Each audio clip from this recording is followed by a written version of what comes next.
Hi, everybody. Welcome to the 7 and 7 show with Zach Ellison. Today, I have with me Chad Smith, and Chad is the managing general partner of Reveille Wealth Management based in Atlanta. And Chad and I met a couple of years ago. We were on a panel together at an investment conference, and I was just really impressed with his views and the way they do things at Reveille. And so I thought I'd love to have him on the show. And of course, he was gracious enough to come on today. So Chad, thanks so much for joining. I really appreciate it. Thank you, Zach, for having me. And I'd love to start off with a little bit about your background, tell everybody about how you got here, how Reveille was built, and anything else you'd like to add. Yeah, thanks. I appreciate it, Zach. So my career spans, over 25 years now. So I started in the business back in the early 90s. Studied finance, always had a passion for the markets and started doing that in college and developing trading systems and models at a young age. Got into the business early on in the institutional side in Atlanta with a firm that was a quantitative research firm, and all of our clients were institutional investors. So focusing on market analysis, stock selection, a lot of sector and cycle work, and then that kind of led into a little bit longer of a career as an analyst with that firm, and then also with a firm in New York, an investment bank called Kaufman Brothers, doing equity research and some market strategy work for them as well. So that was great. And my wife and I were married early on back then, and basically started to have kids, and so came back to Atlanta. And in the 1999, started my own firm, or partnered with a gentleman. And for the next 11 years almost, we developed a firm, an independent firm, eventually became an RIA, and did comprehensive wealth management, portfolio management for clients, mostly individuals. And then that led to actually joining Morgan Stanley in 2011, it was, yep. And then at Morgan Stanley, that's where our team today came together. So we formed the Reveille Group at Morgan Stanley back then and started to work together as a team and came up with the core of what we do today, our investment strategy, our investment discipline and methodology, taking kind of background from, that I had from the institutional space and what I had developed in my firm, and then also my partners and what they had developed. And so that became the Reveille Group.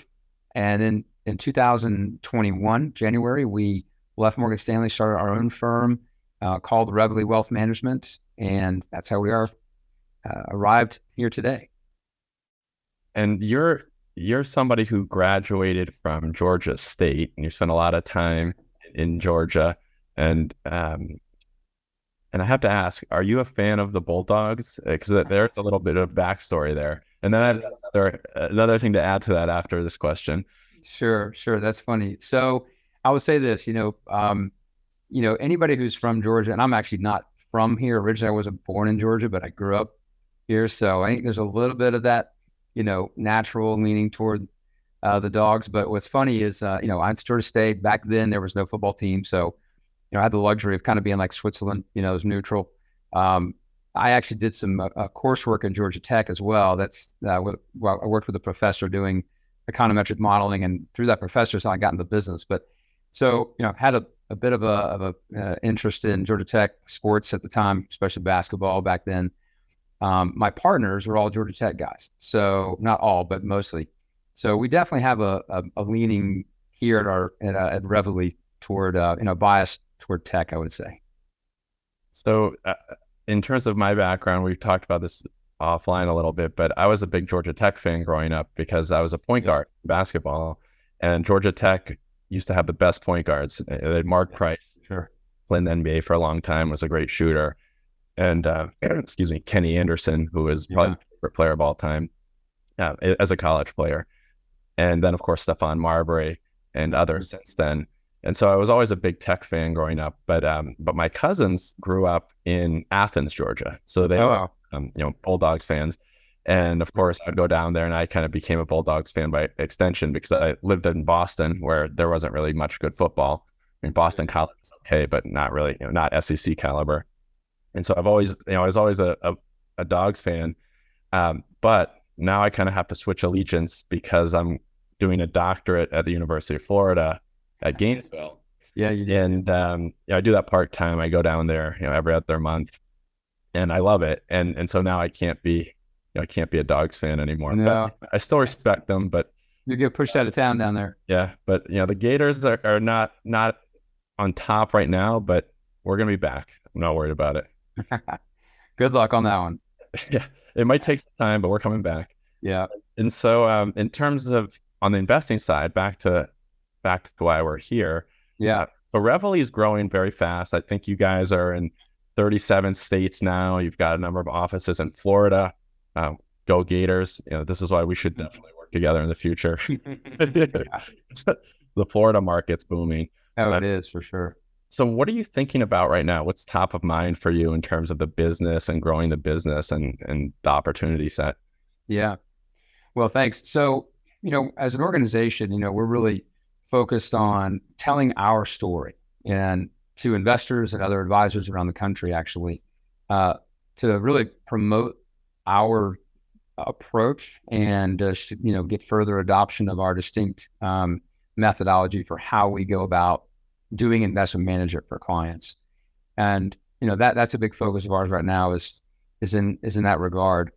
I would also say top of mind, in terms of the economy and society and all that, there's so much, news flow going on right now. It's such a dynamic environment with so many different things, happening swiftly, the rapid adoption of AI seemingly out of nowhere. Obviously the constant, kind of conflicts that are arising around the world geopolitically, an incredibly new inflationary regime that we're going to be facing, and we are facing now, of course, and probably likely for a long time versus what we have been accustomed to for 40 years.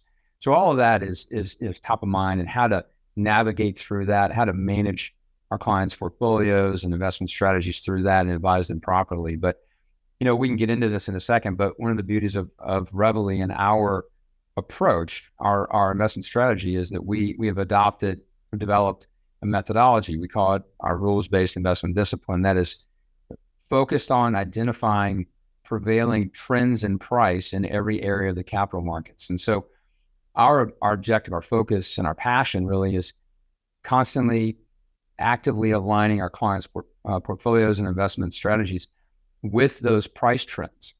And the beauty of that is that it allows us to really kind of press mute on all the noise, on all the news, on all the things that cause people to have anxiety or uncertainty or be, in many ways, just perplexed about what to do with their money. So it really helps us to really answer the question, what should I be doing with my money right now? And that's what our focus is, day to day. You hit on something that I think is really important, which is the amount of noise in the market right now. And it's only going to get greater. Everybody's producing content, and most of it's garbage. And everybody thinks they're an expert because they have a platform now. And, I think that having a mute button is probably one of the most important things investors can have right now. And having that process-based approach that you have, it is most important. And, it's crazy to me because I've seen just so much lack of discipline over the last couple of years. It seems like people aren't really investors anymore. They're speculators. Right. They throw money at whatever they heard about on some social media platform. And luckily they've been in a bull market. And so a lot of these assets have appreciated in value. But, quite frankly, I think a lot of them will wind up being, zeros in many cases or close to it. Mm-hmm. At some point, we need to go back to what I would consider a fundamentals-based approach, which really, when I say fundamentals, that can mean different things. I'm talking about having a rules-based approach like you have, because if you've got the process right and you run that process consistently, the outcome's not always going to be what you want, but you're likely going to have pretty good outcomes over time, especially over the longer run. And you might miss some of the speculative pops here and there, but ultimately over the long run, you're going to have great performance. And so that's one of the things I really like about what you guys do, is that you're really grounded in that discipline of having a process. Yes. And, what I call the mute button. Yeah, for sure. Well, I agree with that, of course. I'm a little biased, but, in general, I would say this.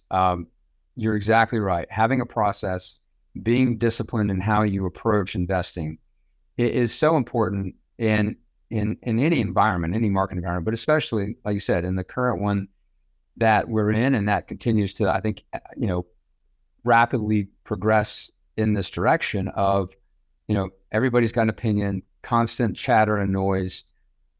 Besides it used to be just the financial news networks that were out there that needed to create content. Now it's everybody needs to create content. So they always, are looking for folks that have opinions, and that's fine. Everybody's entitled to an opinion. But the problem for investors that we find is, if you really go back to the basics of investor psychology, we as investors are very prone to being affected by or swayed by these extreme emotions of fear and greed, especially fear, right?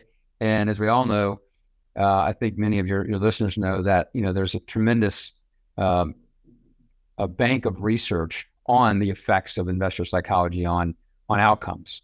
And, unfortunately, people tend to get caught up in groupthink. They get caught up in both fear and hysteria and chasing fads, et cetera. And so that results in doing sometimes the wrong thing at the wrong time and being driven by emotion. And so our discipline, and we can get into it, briefly if you want to, but our discipline really helps to minimize all of that. The effect of emotion, the need for prediction, like, oh my gosh, what is going to happen tomorrow or next year, or, a few years down the road, or, what cycle is going to be prominent and how is this all going to play out with all these different things that are going on in the world, rather than trying to, spend so much time and energy on trying to predict that and trying to figure that out. If you instead focus on identifying what is actually happening in the markets today, where are the price trends today? The markets, when we think the things that we say is the market's going to do what it's going to do, regardless of what any of us think or predict or project. And so having an approach that actively aligns with what's happening in the capital markets, and that is importantly, on both sides. When things are in uptrends, we want to align with those uptrends and ride those. When things are in downtrends, we want to step back and take exposure off the table and avoid those downtrends and the impact that it has on capital drawdown in investment portfolios. So, having a process and a discipline for how to do that, I think is essential, always, but especially going forward with what we think's on the horizon. Can you give a couple examples of your process in terms of the discipline around it, in terms of how you might ride an uptrend, but also cut losses in a downtrend? Yeah, that's great. So yeah, our rules-based investment discipline is very interesting and distinct in that if you take the merits of diversification, we believe in diversification, and also asset allocation, right? Don't put all your eggs in one basket. Asset allocation is putting your eggs in different kinds of baskets. Traditionally, that means finding things that are non-correlated or not highly correlated to allocate into on a long-term basis. And then from there, the traditional approach in our industry is to optimize this asset allocation based on a few factors: your tolerance for risk, your age, et cetera, your need for cash flow, whether that's an individual that needs distributions off a retirement portfolio, or an endowment or foundation or pension plan that needs to pay out benefits to their constituents over time. And then, just tailoring that or customizing that, and then focusing on the long term. It's all about time in the market, and the markets can't be predicted. They can't be timed, and simply keep that long-term strategy and then rebalance occasionally, quarterly, whatever. That's the traditional view most people think about or pursue in our business, I think, institutionally as well as individually. Well, how we're different, Zach, is we do believe in the asset allocation component, but you think about the pie chart that everybody is accustomed to looking at.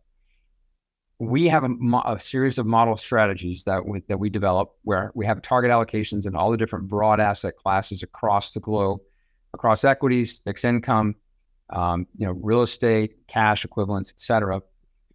And yet our view of the world is we don't want to own everything all the time. We only want to own those asset classes which are in uptrends, confirmed intermediate to longer term uptrends in price. And we don't want to own them when they're in intermediate to longer term downtrends. And so for us, it's not about time in the market, which is what majority of folks in our industry do really kind of, talk about. It actually for us is about not timing the market, but identifying when is the right appropriate environment to be in, the right appropriate landscape to be invested. And when it's not, to simply just back away and move into a defensive position. So we developed an algorithm that is a trend following mechanism. There's a lot of unique, kind of distinct and proprietary elements to it, but very simply, it identifies the prevailing price trend in every asset class, and importantly, the turning point or the inflection point in those cycles or in those trends. And so, for every asset class that we're exposed to, it's either on or off. Right? If it's on, we're allocated into that asset class according to our target weighting. If it's off, though, we move that to cash. And conceivably, that means that every one of our various strategies can be 100% in cash if the environment warrants. And so, there have been distinct periods of time over the last few years where that has been the case.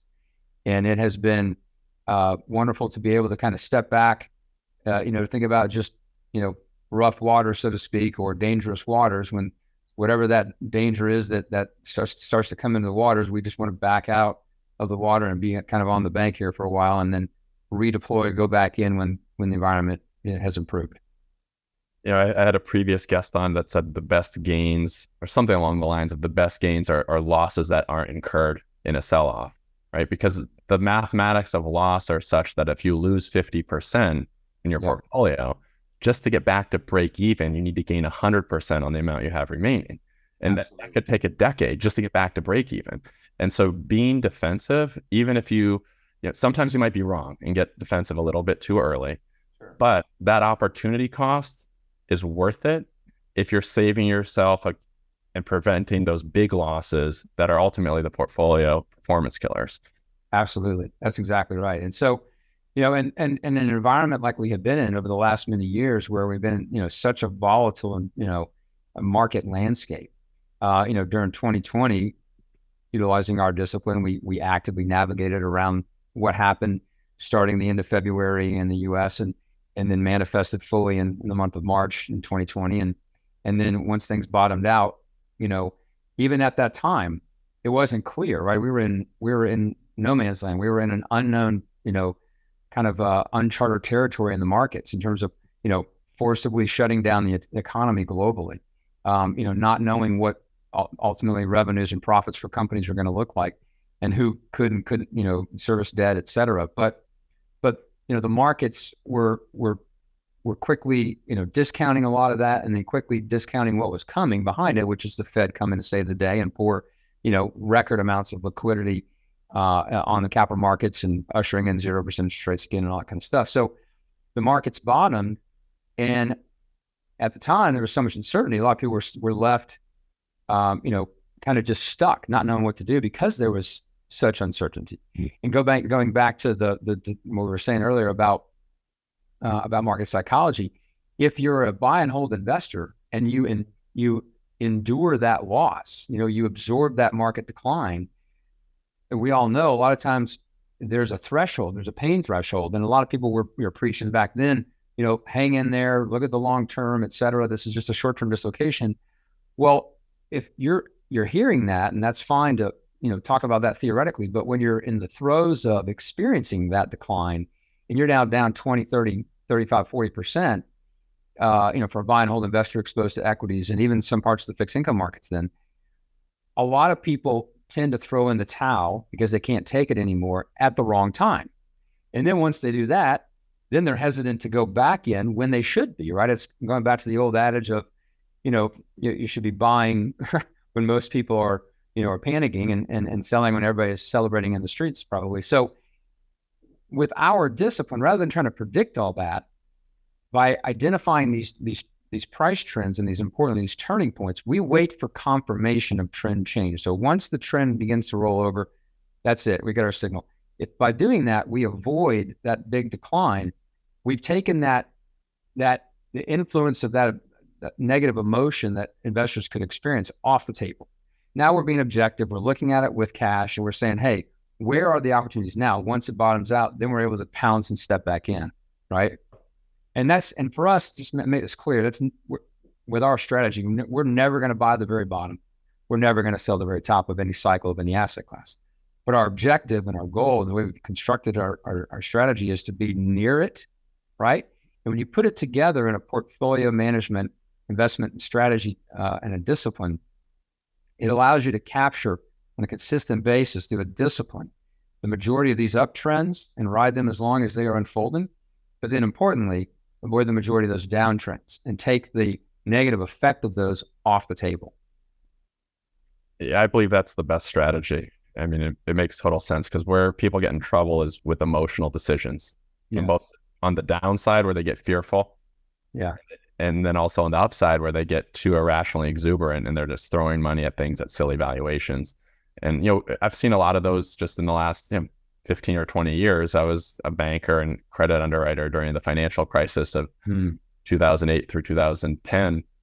And it's amazing how many people missed the rebound, right? They panicked, and rightfully so, and some initially, but then they didn't get back into the market soon enough, and they didn't get back into the right assets. And so if you look back to 2010 and what performed from 2010 onwards, there were some huge opportunities there that were really like a blessing for people in the space, specifically private credit. And that's something I'm looking at now as an analogy, and to what I think is coming up this time around. If we do have a big sell-off, which I think we will at some point in the next 18 months. I don't know when it'll happen, but I'm very confident it will happen. And once that happens, where do you want to have your money? And thinking ahead through the cycle, I think, is what a lot of people don't do. They're very focused on the here and now and their quarterly statements. Whether they're a producer who's investing the money, who's thinking about quarterly results, or the investor who's looking at their statements every quarter. I think they're too short-term focused. But what you guys are doing makes a lot of sense, because you've got the core strategy, but you've got the ability to be nimble around that. And I think that's ultimately where alpha is generated. It's by being just a little bit early. You don't have to be appreciably early. You just have to be a little bit early, and you're going to outperform immensely at times. And so that trend following model, it makes a lot of sense. And also the other thing you said that really resonates is diversification. And we had a guest on a previous 7 to 7 show, Michael Nix, who's the deputy CIO at Pepperdine, and he had a good anecdote where the joke there is that they say you don't have to be in Europe, Tommy, which basically means you don't need to be everywhere all at once. Stick to what stick to what you think is going to outperform. Of course, be diversified, but don't be overly diversified, and don't be naively diversified. Also, there's a lot of folks that will say, "Oh, well, I own all these different assets, and I own all these stocks and bonds, so I'm diversified." But that's a naive approach, because stocks and bonds have a very high correlation in this market, as we saw last year when both got hammered. And even within some of the other alternative assets, there can be high correlations as well. So you have to be diversified, but you have to actually know what you're doing. Diversification doesn't mean just buying a bunch of stuff. It means buying things that have correlations that make sense, so that when some assets are underperforming, there's others that are going to be a ballast and a counterweight to that, and outperform. Which leads me into the next question, which is, what are the other key investment principles that you live by, in addition to the diversification and really watching out for behavioral biases?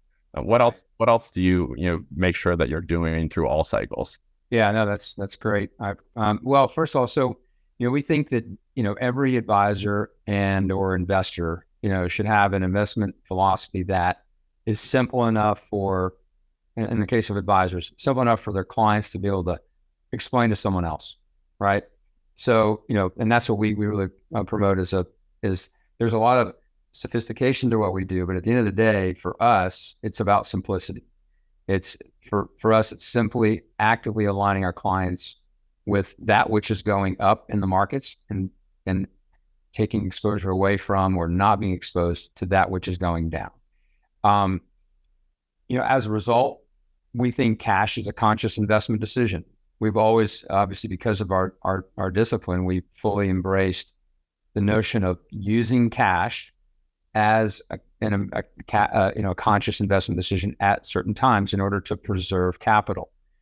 And last year was a great example of that. And we were fortunate to be properly exposed in that regard. Being mostly in cash all year was fantastic, as broadly almost every asset class was going down last year. And unfortunately, the 60-40 portfolio that most people are exposed to, really suffered dramatically. So those are primary principles. Financial planning, because again, take it back to what we do for our clients, individual clients, and even again, institutional clients, whether it's an endowment, foundation, et cetera. The financial planning that we're doing, or the planning in general we're doing for our clients, is a central part of the value added for them, helping folks to, institutions or individuals, to distill all of the things that they have going on in their lives down to a roadmap for how to achieve their specific goals. For many folks, it means, what does retirement look like? What amount of capital do I need to get to sustain the lifestyle that I want to have? What amount of distribution off my portfolio that will likely be a supplement of what I'm getting elsewhere. In some cases, it's everything. Most people, don't have big pensions or whatever anymore. So using your portfolio, your nest egg, as the means for distributing income or cash flow off to sustain your lifestyle, or whether it's like an endowment who's going to be giving, we're allocating capital on an annual basis. But developing that plan, and then at the center of that plan is a projection of what kind of returns we need to get on a reasonable basis consistently over time. And so now that means that everything comes back to that, right? And everybody's always about, how am I doing versus X, Y, or Z benchmark? And that's important, right? We are, as an organization and within our discipline and our strategy, our objective is to produce, think about the quadrant, upper left-hand quadrant, better return and less risk results for our folks relative to a specific benchmark. And by the way that we actively navigate around market cycles, we're able to, traditionally do that. But that really isn't the be-all, end-all. The be-all, end-all is achieving the goal that you have for the plan that you've established for your family or your organization. So we think that's incredibly essential, a primary principle that we really promote. And then, again, just simply having an active approach to how you allocate capital across market segments, across asset classes, with a process that drives that. And especially going forward, and maybe we'll touch on this in a second, but in an environment like we've been in the last 3 years or so, an environment like we think we're going to be in for many years to come, your portfolio being just exposed to the whims of the market, I don't think is wise, and I don't think is going to cut it for a lot of people going forward. You think back to those financial plans, a lot of financial planning that's been done over the years is built on or is built around capital market assumptions that have been utilized for, let's say, the last 40 years that may very well be vastly different going forward. If inflation is structurally higher and returns out of the traditional bond market are structurally going to be lower, then, normal capital market assumptions used to drive buy and hold strategies is probably not going to be sufficient. Those are all great points. And it brings me to my next question, which is when we think about a diversified portfolio that will perform well in this next cycle coming up, how do alternative investments fit into that? Because a lot of RIAs, I would say most actually, are not involved in alts. If they are, it's only marginally. You're doing a lot of smart thinking, I would say, around alts and how to bring that to your clients, and are one of the smarter folks in the space in terms of where the market's going, for sure. So how are you thinking about alts as part of a diversified portfolio, and also how to create access to the better strategies and better managers for your clients? Sure. Yeah, that's a great question. So, alternative investments, I think, traditionally have been used to help, foster lower correlations within a portfolio versus the broad market indices, right? And I think traditionally that's been true. As we think about going forward, take a few data points, right? So from a market valuation perspective, so equity market valuation perspective, whether you look at it price to book, price to sales, long-term, CAPE ratio, whatever valuation measure you want to use, arguably we're at the higher end of those historical ranges, right?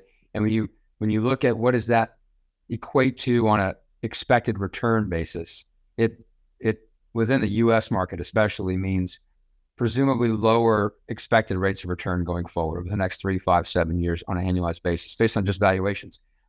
Couple that with, even though there's been a lot of negative investor sentiment in the last, let's say, few months based on after 2022, what's interesting is investor sentiment versus investor positioning are different, right? So investor position, people may say that they're negative or may act like they're negative, but the allocation to equities versus other asset classes is at a traditionally high range or level as well.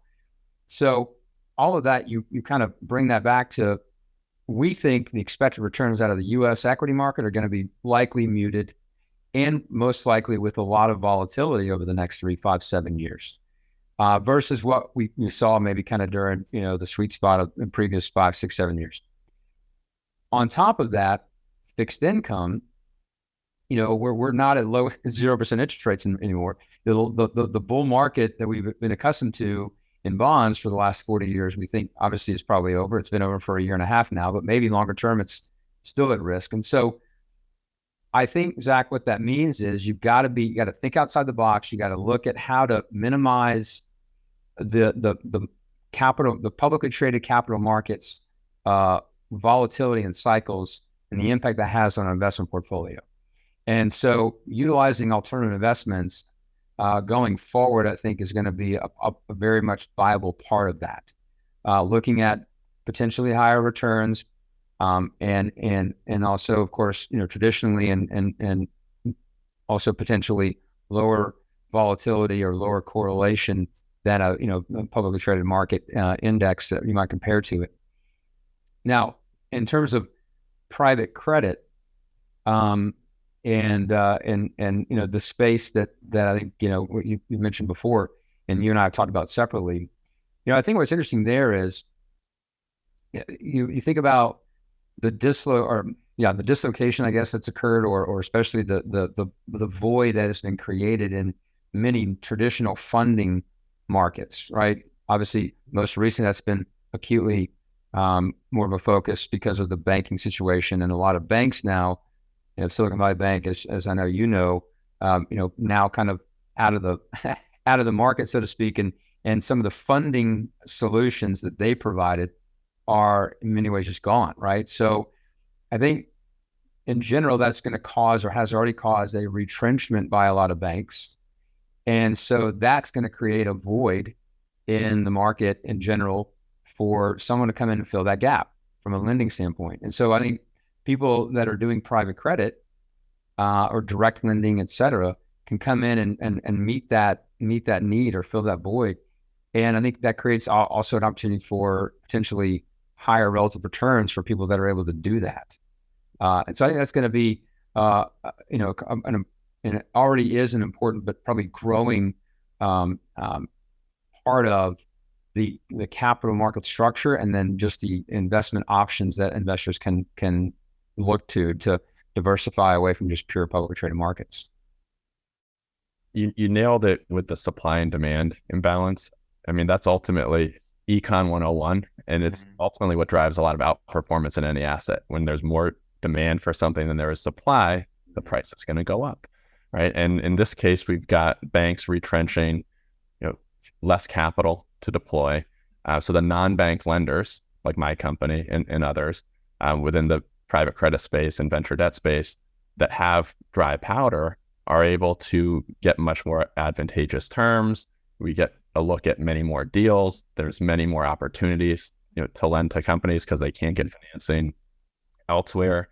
So it's really that simple, and almost every guest I've had on the 7 and 7 show has mentioned diversification, and they've mentioned either explicitly or implicitly the supply and demand function, right? And how that ultimately, those two things, if you do them right, will almost always lead to good results over time. Be diversified and then allocate your money to where there's more demand than there is supply. And be that provider of capital to folks that need it and that are willing to pay for it. And since we're on this podcast and we've talked about venture debt, I'd love to hear your thoughts on why venture debt has an interesting opportunity set and very attractive outlook potentially. Yeah, certainly. So again, part of it goes back to the demand side. I think there is, from what I observe and the research that I do and we do, a growing demand for capital and financing needs in that segment of the market.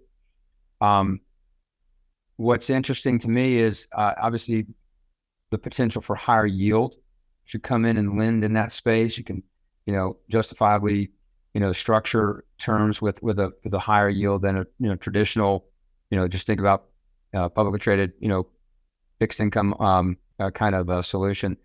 But then the fact that you can set these terms the way that you can with the venture debt structure, where because you're meeting a need in a space where there is still risk that is posed by you as the lender to that organization. You structure these deals with not just the lending component, but also warrants, some kind of equity kicker that helps sweeten the deal and address the risk that you as a lender are taking on. I think that results in even greater potential upside as well. So, the fact that you're coming in a senior position as a lender, and you've got that component. So a little bit more risk mitigation there, and a lower risk profile, but being typically able to come in and me better than about this better than me, of course, Zach. But stuff that I've looked at is you come in and lend in a senior position, you're higher on the priority of payments totem pole, so to speak, but yet you're able to still get a very attractive yield on that loan structure you're putting in place, and then get the equity kicker as well, so that if that private company does eventually do something great and go public, you can have that upside as well as the lender. And I think, that is very attractive. And it's the way that a lot of sophisticated, larger investors have done things over many, many decades. And the fact that for individual investors, clients that we work with, for example, middle to high net worth, and even, of course, institutional as well, but the accessibility to come into a fund of some, kind, whether it's a private fund or a feeder fund or whatever, and tap into that opportunity and have those risk return metrics available is, I think, going forward going to be, fantastic for investors to look at as another viable option, especially needing to be creative, going forward in the environment that I think we're going to see. Well said. I mean, I think of it in very similar terms. Big picture, I just think that innovation is what drives value creation. And there's really two ways to fund innovation: equity and debt. And the equity model we know very well, whether it's the VC model or private equity or public markets that, large cap tech that have done great over the last couple of years. But the debt side of it hasn't really evolved as quickly, which is normal. And now it's starting to evolve pretty quickly. And there's a lot more founders that are aware of this funding option. And so they're really attracted to it. And then investors, I think, are starting to see things, the way that you just described, in terms of just a niche, differentiated offering that offers access to innovation as the asset class, but in a safer structure than equity. And also, one last thing I should mention on it is that you don't have to wait to get paid. Or, you can be involved in a venture equity investment and wait 7 to 10 years or longer before you monetize it. And that's a long time to wait. And yes, we're getting access to the same exact companies because we're lending to the best venture-backed companies, but we're getting paid immediately in terms of the coupon on the loan, but we still participate in that upside. So, I think that the way you said it makes a lot of sense. And it leads me to the last two questions. Okay. So these are big picture questions, and we've kind of touched on all of these already, but but one is to just summarize what you think the best wealth advisors will need to do in the future to serve their clients and what you guys are doing. And so that could touch upon how you're dealing with technology and AI and how that might impact the industry, how you're thinking about alts and getting more exposure for clients, so big picture stuff. And then the last question will be investment themes that we should all be thinking about over the next couple of years. But let's start with the wealth advisor segment. Okay. Yeah, sure. So, I think, as a wealth advisor, it is incumbent upon us to obviously put our clients first, be focused on actually creating value for our clients, right? I think the best wealth advisors absolutely do comprehensive planning. That's what we focus on. And I think there are many other folks in our business that are doing a great job at that. And that involves knowing your client well, looking at their situation holistically, comprehensively, and developing a detailed plan that is going to put them on track to achieve their goals that they're striving for. But I do believe very importantly is within the framework of that plan is coming up with a solution or addressing the likely reality of a growing set of challenges that investors are going to face in the future. It goes back to what I said, the traditional approach of how we look at historical asset returns and we develop, but we come up with a financial plan, or we just do it on a financial calculator online, and we say, hey, let's plug in the assumed rate of return that we need, and there you go. And then you can kind of just, bank on it that you're going to over time get some assumed rate of return, right? Well, we think that's likely going to be challenged. If you think about historically, there are periods of time, 1969 to the late 70s, 2000, 2012, right? The buy and hold approach of just owning a market indice did not get you your goals, did not help you accomplish your goals, right? There's some data that we show clients often says, if you were to buy and hold the S&P 500 back in 2000, and you endured what occurred then or unfolded, the internet bubble bursting, the improvement, all during the mid 2000s, and then of course the housing bubble collapsing, and then from there recovering, or the great financial crisis, I should call it, and then finally the recovery back eventually around 2012, right? Well, that buy and hold approach over 12 years produced almost no return. If you're drawing against a portfolio, whether you're an individual who's retired or an institution that's paying out distributions of some kind or benefits of some kind, that portfolio got dramatically drawn down over that long time frame. Well, if in the future we're in an environment that's similar, and we think it's likely that will be the case over, the next many years, there's going to be a cycle like that will unfold likely. Well, you've got to address that issue. You got to know how to deal with that risk and protect against the potential for dramatic drawdown, and also protect against, let me kind of bring this in, Zach, we didn't mention this before, protect against the potential that higher assumed inflation is going to have a meaningful negative impact on the outcome. So think about this, we talk about this with clients a lot. The traditional financial plan assume, let's just say a very reasonable, right? Very, I should say, I think it's a reasonable rate of return that we can assume, a 6% rate of return. Okay. Keep it simple. Mm-hmm. But yet you've assumed a 2% inflation rate, right? So that implies a 4% real rate of return that is, driving that financial plan. Let's assume that financial plan is successful based on that. Well, now you have an environment where you're at more than 4% inflation, right? If you assume the same rate of return, 6%, now your real rate of return is likely going to be less than 2%, right? And so when you adjust a financial plan for a different inflation environment, it dramatically changes the potential for success for anybody, an individual or an institution. So the best wealth advisors are dealing with or focusing on addressing that issue, addressing that challenge. And it's going to have to involve a more proactive approach to portfolio management, actively managing risk exposure, and thinking outside the box and looking at unique investment strategies to do that. Well, you hit on one of the key themes for the next couple of years, which is inflation. So you not only answered the question, the first question, but part of the next question as well. And that reminds me, one of the things that I should mention is that part of the reason that private credit and venture debt in particular are poised to do so well is because they're floating rate loans.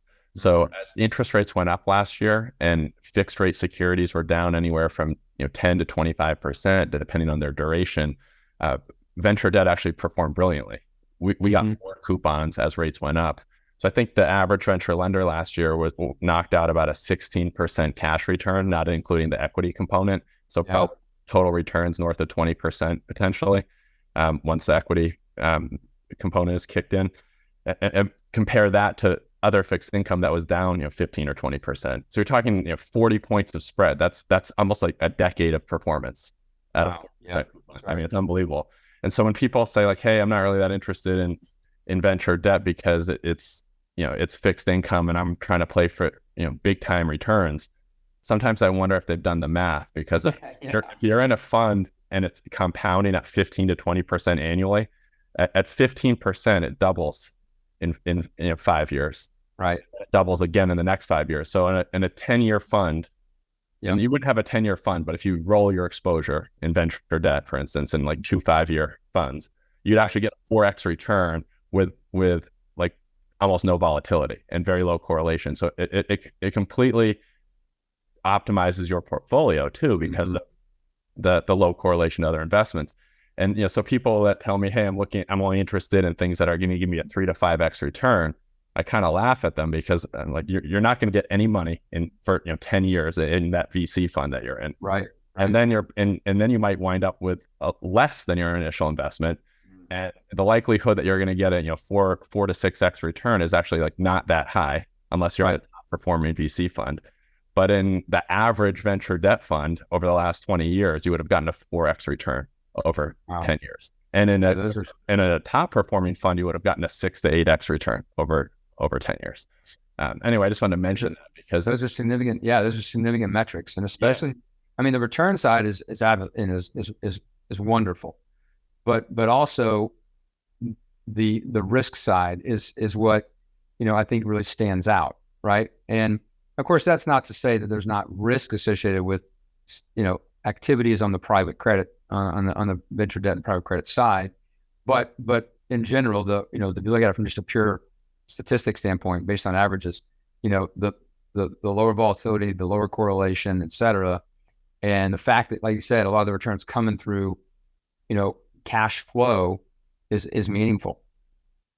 And so, yeah, I think it will, for many clients fits well as a complement to, a portfolio strategy. And I mean, mine, I'll just tell you, I think from our perspective, with the fact that we're managing clients for families and institutions, our focus is on developing strategies primarily utilizing the capital markets. I'm sorry, the publicly traded capital markets, employing our discipline that I've described, that is this trend following active allocation methodology that's, striving to align with intermediate to longer term price trends in these asset classes.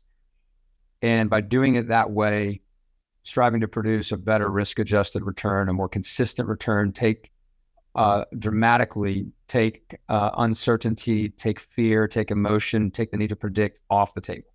That is we believe, a great core strategy, and should be a fundamental building block to how you approach, managing an investment portfolio. But on top of that, or in addition to that, if you complement what I just described with a smart approach to utilizing alternative investments, and in particular, like you described, private credit, venture debt, I think it could serve, many folks, individuals, and institutions very well, and creates a nice little optimal mix. And to me, that's the model. I mean, you just kind of nailed it. Like, that's the model. And people have different models, and there's a lot of different ways to skin the cat, so to speak. Sure. But your model makes sense. And I think part of the reason why you guys are growing like a weed is not just because you've got the Florida and Georgia sunshine. I think it's because you've got the model right? You've got the model right. Yeah. So it's clearly paying off. So last question of the day to leave everybody with is in terms of just the key investment themes over the next couple of years. Sure. I mean, you've touched on a lot of them already, but anything that we either didn't touch on or that you just want to emphasize before we go? Yeah, sure.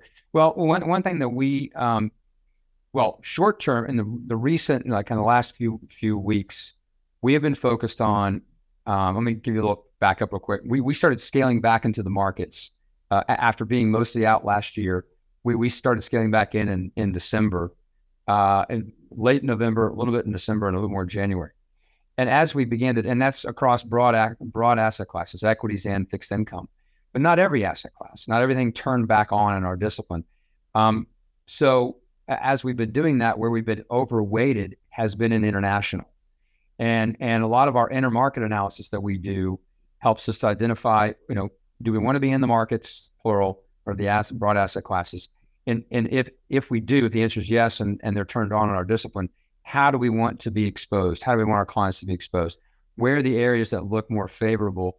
And some of that looks at a lot of relative ratio analysis. So, for example, and we all know this, I think, but the cycle of domestic equities outperforming outperforming foreign or international equities, and vice versa, goes in these traditional cycles, sometimes between 3 to, on average, 7 years, maybe.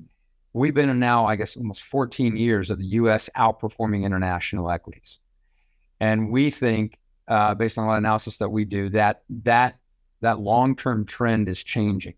So the first question is, do we want to be like let's say foreign developed markets or small cap, large cap, or even emerging markets? Are they turned on in our discipline? Yes. If so, do we want to be overweighted there?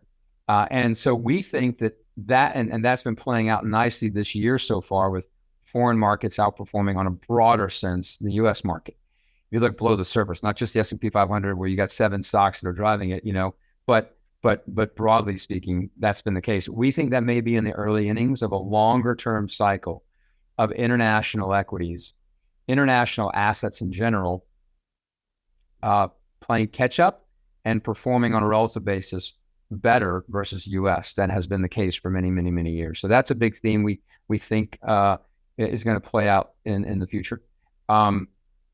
We also, and that's another that plays into just, there's been a lot of foreign capital parked in the U.S. for many years, and there's a lot of repatriation of capital going out now to other foreign markets again. So we think that's going to be a longer term trend.